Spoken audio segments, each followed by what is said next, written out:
Rahubat family. So this is lesson 2 of the 9 Ether Science.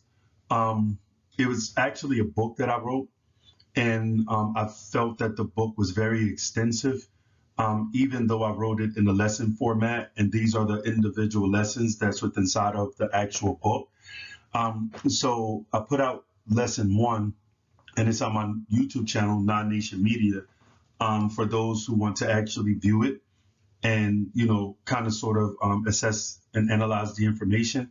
So the way that these lessons go, what I do is I take a small portion of the information and then read it over the PowerPoint, and then give you guys the ability to go to the next slide and answer the question. So it allows you to be a little bit more interactive with the information and analyze it a little bit more closely. So it says vibrations are the actual cause of subatomic particles aggregating to create objects and forms that manifest and can be perceived by our minds and sensory instruments. Some gases are colorless and transparent, and therefore cause us to refer to them as nothing. Thus, nothing is actually something that does actually exist but cannot be seen.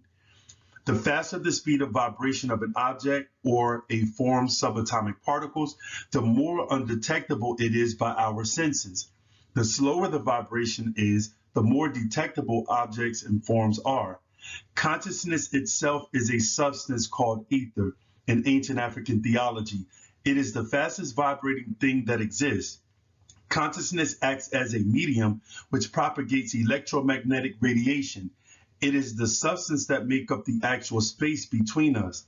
Space is therefore actually made up of a substance, but that substance is colorless, transparent, and has an infinite elasticity. Read the above paragraphs, which are numbered 7 through 12, and answer the following questions concerning the information.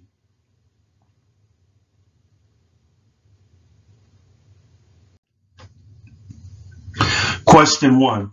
What causes us to refer to something as nothing? Question 2. The faster the speed of vibration, the more what? Question number 3. What is the cause of subatomic particles aggregating? Question number 4. What is consciousness itself? Question number 5. What is space actually made up of? Question 6. What is consciousness called in African theology?